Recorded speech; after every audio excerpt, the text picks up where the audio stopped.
Hey everyone, and welcome back to the Money Girl podcast, where my job and mission is to help you master your money so you can live rich and love the journey.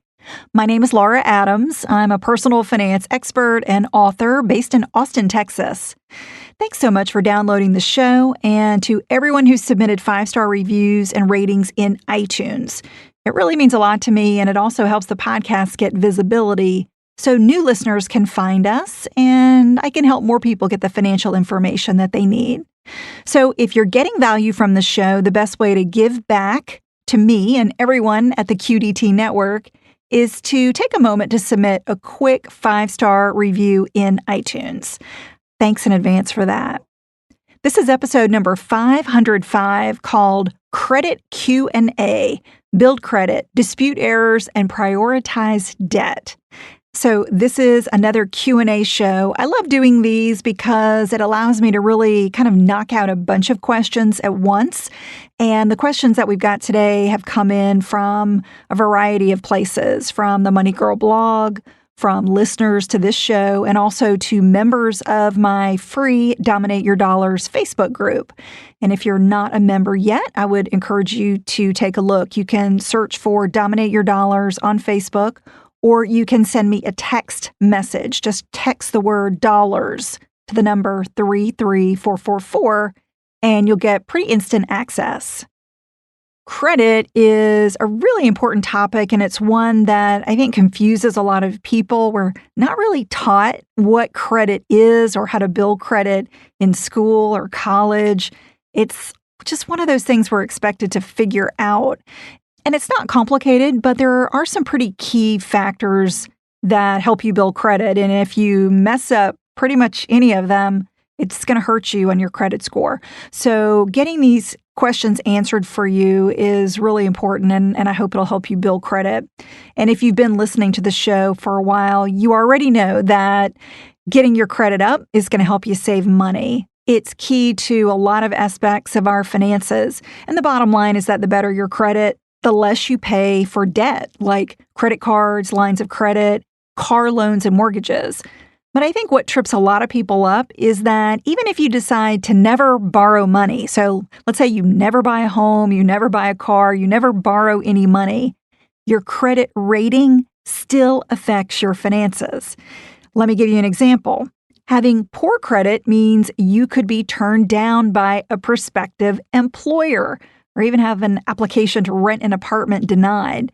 Poor credit typically causes you to pay more for security deposits on different kinds of utility accounts like power, cable, and cell phone. And credit is a major factor in the rates that you pay for insurance, like auto insurance, home insurance, and renter's insurance in most states.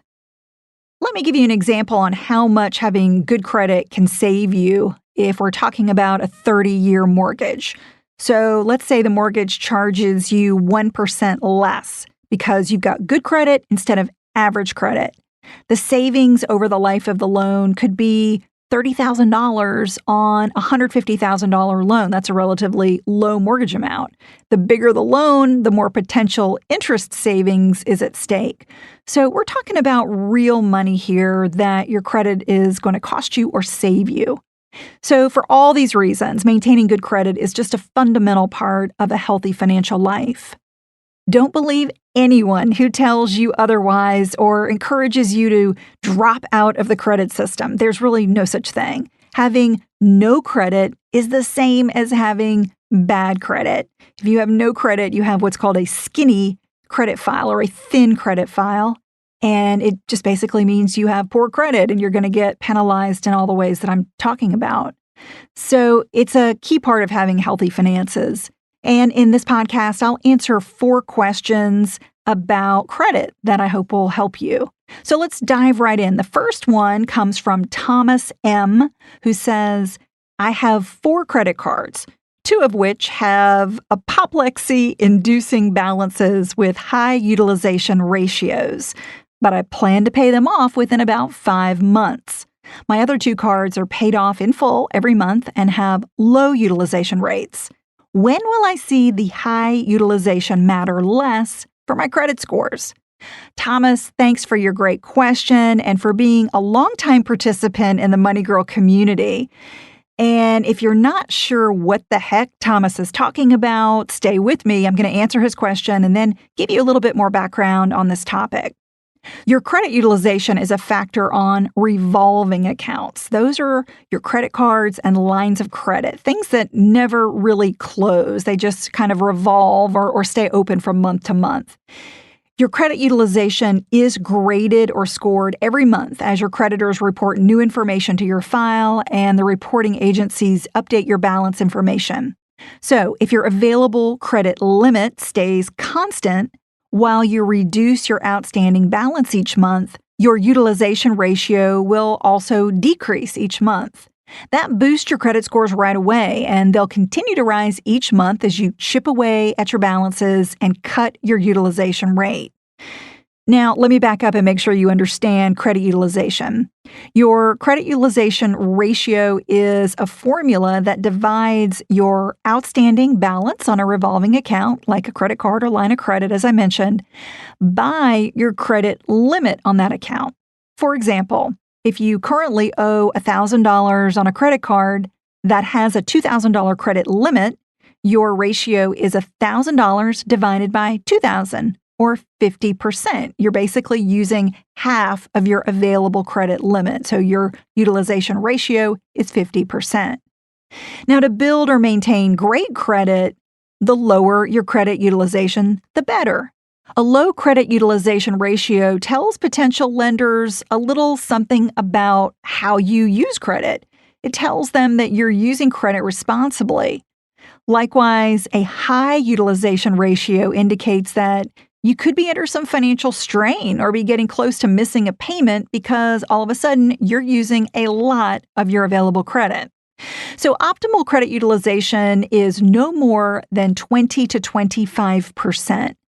That means for a card with a $2,000 credit limit, your ideal balance would never exceed $500 or 25% of that available credit limit.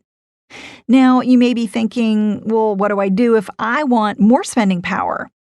If you need to charge more than 25% of a credit card's limit, it's time to get an additional credit card so you can spread out the charges. It's better for your credit to have two cards, each with low utilization rates, than to have one card that you consistently max out.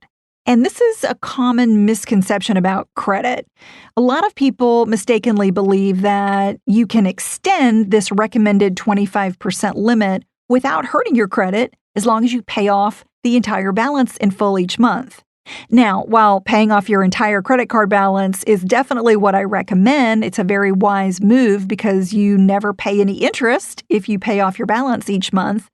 But the problem is using too much of your available credit limit can still hurt you. It can still be a drag on your credit scores even when you pay it off each month. Here's why. The reporting dates used by card companies varies, and it's typically not the same date as your statement due date. In other words, if your balance is high on the date that your card company reports it to the national agencies, you'll have a high utilization ratio and see your scores go down even if you pay off the entire balance the next day. All the credit agency knows is what is reported to it at that time each month. So it's always better to have low balances on multiple credit cards than to have one card that you max out. And if you don't want more than one credit card, another strategy is to make multiple payments throughout the month. Maybe you send in money every single week to reduce the balance as much as possible before it gets reported to the nationwide credit bureaus. What's key to remember about utilization is that to build credit, you don't have to pay interest and you don't have to go into long-term debt. You can simply use a credit card to make charges that you pay off in full every month. You just don't want to go over that 20 to 25% limit. So if you're using a card responsibly, you're charging no more than 20 to 25% each month of your limit, and you're paying it off in full. Also note that your utilization ratio is generally considered a comparison of your total credit used compared to your total credit available. However, It's also calculated on a per card basis, so you don't want to let your balance on any one card get too high. Thomas, I hope that helps you. You should see improvement right away as you begin paying those high cards down. Another show that you may be interested in to learn a little bit more about credit scores is podcast number 467. It's called 5 Lesser Known Reasons Why Your Credit Score Drops. And I talk about utilization in that show, so that'll give you a little bit more information if you're still unclear. All right, moving on to question number 2. This one comes from Phoebe M.R., who says, I'm in so much credit card debt and am trying to create a plan to pay it off. Should I focus on my card with the highest utilization ratio or the one with the highest balance first? This is a great question, Phoebe. Thanks so much for sending it in. You're definitely moving in the right direction because having a plan is the first step toward taking control of your finances. So here's what I recommend. If your credit is good, I recommend that you focus on the highest interest rate credit card first. For instance, if you have a card that charges 28% APY and one that charges 14% APY, APY is annual percentage yield, I would tackle the 28% card balance first. Getting rid of your most expensive card cuts the most interest, and then you can use that money that you saved to pay off the balance even faster. Of course, you want to continue making minimum payments on all of your accounts, but you'll funnel extra money into the most expensive card first. Now, if your credit is in bad shape right now, it's also costing you in ways that I previously mentioned. So if you have, let's say, average or poor credit, I recommend paying more on your card with the highest utilization ratio until it's down to 25% or less, like I recommended previously. And that will help you boost your credit scores pretty quickly if you can get those utilizations down. And if you're struggling with poor credit scores right now, one of the easiest and I'd probably say fastest ways to build it is to use a secured credit card. And to learn more about that, you can check out podcast number 437 called How to Build Credit with a Secured Credit Card. Okay, question number 3 comes from Christy J. She says, I recently saw on my credit report that an apartment I rented a long time ago is trying to collect over $5,000 from me. I called the complex, but they don't even have a record of me living there. When I left the apartment, my lease was up. What can I do to get this off my credit file? Christy, thanks for your question. I know how frustrating it can be to see incorrect information on your credit report. Errors can definitely be hurting your credit scores without you knowing it. That's why it's so important to check your reports at least once a year, and you can use free sites to do it like annualcreditreport.com, Credit Karma, Credit Sesame. There are a bunch of them out there. And if you see an error on your credit file, you need to dispute it right away with the bureau that issued the report. You can submit a formal dispute online 24/7 with any of the 3 agencies. And the 3 big agencies are Experian, Equifax, and TransUnion. When you do a dispute, you want to give a very clear and concise explanation of why you believe the data in your file is incorrect. However, if you suspect that an error is due to fraud, like you see a new account on your record that you never opened, that's serious, and there are different procedures to expedite the process that may require speaking to a representative or mailing some additional information if you do think it's fraud. Now, since you did live at the apartment, it sounds like the collection could be a genuine error and isn't the result of fraud or identity theft. But you need to initiate the dispute right away, and once you make it known, the credit bureau will open a claim and immediately forward it to the organization that originally provided the information.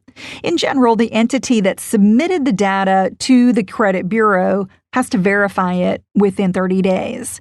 In the meantime, I would also get the name and address of the collection agency and contact them by snail mail to request verification of the debt. I don't recommend speaking with the collector on the phone if you can help it because It's easy to accidentally say something that gives them a leg up or resets the statute of limitations on a debt. And I'm going to talk more about the statute of limitations in the final question coming up. So hold on to that thought if you're not sure what the statute of limitations is. So keep all your communication to certified mail so you've got hard copies of everything, just in case you end up in litigation. The bottom line is that a collector must prove that you owe the debt and that they're authorized to collect it. If they don't, it should be removed from your credit file. And I'll mention a couple of previous shows that may help you with collections. There's podcast number 487 called Facts You Should Know About Old Debt and Zombie Collections.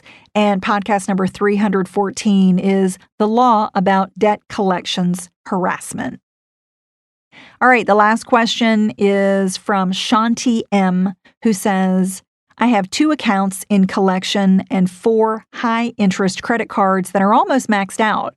I just got a low-interest loan to consolidate the debt. I want to boost my credit score quickly so I can get a home loan. Which account should I pay first, the ones in collection or the high-rate credit cards? Thanks for your question, Shanti. Tackling debt in the right order is important because it helps you reduce the most interest, and that can allow you to pay off your balances faster. Plus, there are serious legal consequences to consider when you're in default and haven't paid an account as agreed. The credit bureaus can keep accounts in your credit file for a certain amount of time. Those with positive information stick around for 10 years. Any accounts with negative information, like late payments and accounts in collection, stay on your credit report for up to 7 years, except some types of bankruptcies, which may remain for up to 10 years. A common misconception about accounts in collection is that if you pay them in full or settle for a reduced amount, that they instantly disappear from your credit report and boost your credit scores. That's not what happens. The truth is that, as I mentioned, every old debt stays on your credit report until 7 years after the date it first became delinquent.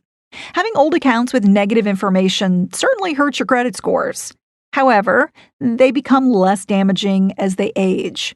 Plus, if you pay credit accounts on time each month, that new positive data is a powerful way to help prepare your credit.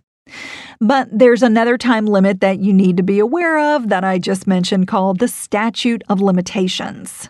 It sets a deadline for when a creditor can sue you for an unpaid debt. It varies depending on the state where you live, the type of debt you have, and your agreement with a creditor. For instance, the statute of limitations on credit card debt in some states is 3 years, but in others it can go up to 10 years. And some debts, such as income taxes and federal student loans, don't have a statute of limitations because you are never off the hook for them. Even if the deadline for a creditor to sue you has passed, that doesn't guarantee that they'll disappear. Creditors can try to collect overdue money from you indefinitely because you still owe the debt. They can contact you and ask you to pay the debt or offer payment terms, but they can't sue you once the statute of limitations has expired. What's important to know is that there are rules that allow the statute of limitations to revive or restart at day 1, which is known as re-aging an old debt. For instance, in some states, the statute of limitations clock restarts anytime you take an action on an old debt. The action could be something as innocent as acknowledging that an old debt is yours, promising to make a payment, agreeing to a payment plan, or making a payment no matter how small. And once you re-age an old debt on purpose or by mistake, the creditor can sue you for the full amount owed. That's a serious legal ramification that you should not overlook. Nevertheless, you may still decide to pay an old debt. For many people, paying debt is a moral obligation, and they want to honor it even if they've been through a hard financial time. A benefit to paying a debt in collections that has not already come off of your credit report after those 7 years is that it changes the account status from unpaid to paid, and that does improve your credit. Another option to consider is settling your old debt for less than you owe. Most collectors are very willing to settle for a partial payment. For instance, if Shanti owes $10,000, she could offer to pay $5,000 with an agreement to be released from any further obligation. If you do negotiate a debt settlement, always get it in writing before making a payment. Otherwise, it could be considered a partial payment, reviving the statute of limitations in some states, as I mentioned. When you settle a debt that's still on your credit report, the status changes from something like in collections to settled for the remainder of its 7-year history. That indicates that the debt was not paid in full as originally agreed, and that will have a negative effect on your credit scores. Now, that's better for your credit than leaving it unpaid, but not as good as paying it in full. So, my advice for Shanti is to get clear about how she feels about her debt in collections. If she wants to pay some amount to make sure that collectors don't come after her, then I'd consider contacting them to negotiate a settlement. But if she can't afford a settlement, or maybe thinks the debt is in error or isn't bothered by getting contacted from creditors, then she could use her loan proceeds only for her credit cards. Shanti, until your credit and financial situation improves, I wouldn't even consider buying a home. Having 2 debts in collection and 4 maxed out credit cards tells me that your financial life isn't stable enough to handle the added pressure of home ownership right now. When you have poor credit, you're either turned down for a mortgage or charged a sky-high interest rate. And paying for a home with an expensive mortgage is really an unnecessary drain on your finances that I don't recommend. Credit scores don't increase overnight. It's going to take you some time to rebuild your credit, especially with serious black marks like accounts and collections on your record. It could take 12 to 24 months before your credit rebounds. Besides credit, home lenders evaluate you on other factors such as income, employment history, debt-to-income ratio, and the total amount of your debt. Shanti, instead of thinking about making a big purchase like a home, I'd like you to focus on reducing your spending so you can improve your financial foundation. Get back to the basics and work on the fundamentals, and that includes building an emergency fund, investing a minimum of 15% of your income for retirement, and having the right kinds of insurance to keep you safe. Once you've achieved those key financial goals and you've cut your debt to some reasonable levels, you'll be in a much better position to own a home responsibly. Shanti, I know that's probably not what you want to hear, but I think it's what you need to hear right now.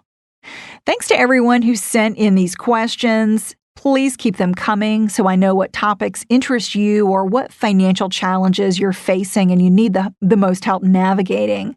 And I've created a thriving community of thousands who are taking their financial game to the next level. It's my private Facebook group, which I mentioned. So send me a text message if you want to join. Text dollars to the number 33444, and I'll see you in the group. You can also reach me directly through my contact page at lauradadams.com. That's all for now. I'll talk to you next week, courtesy of Money Girl, your guide to a richer life.